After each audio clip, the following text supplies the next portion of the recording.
Everybody knows that an opening of the senses happens in spring. We notice that the air has a scent. We look at the beautiful blossoms outside.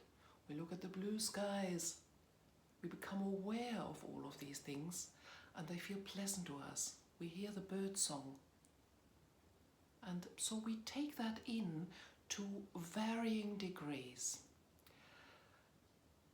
So you might have known that at some point in your life your senses were really open.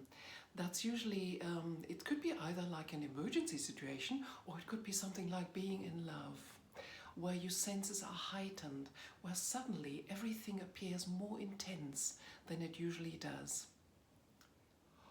What a lot of people don't know is that that is something that can be cultivated, and a very important tool is breath. That means that we can actually train ourselves to open our senses to a greater level than we usually use them. But that requires a little bit of courage. When circumstances in our lives or in the world are arbitrary or painful, it makes sense that we shut our senses down. It's a survival instinct. And so to protect ourselves basically, because we can't feel selectively. When we open the senses, then we will feel. So I'm saying it takes courage to open the senses, and also it takes a sense of safety.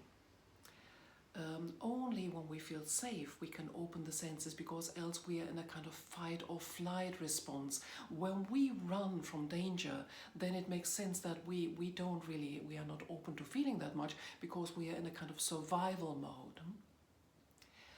What I aim to create and to teach and to convey in my facilitated online course, Fall in Love with the Woman You Are, is how do we create surroundings where we feel safe?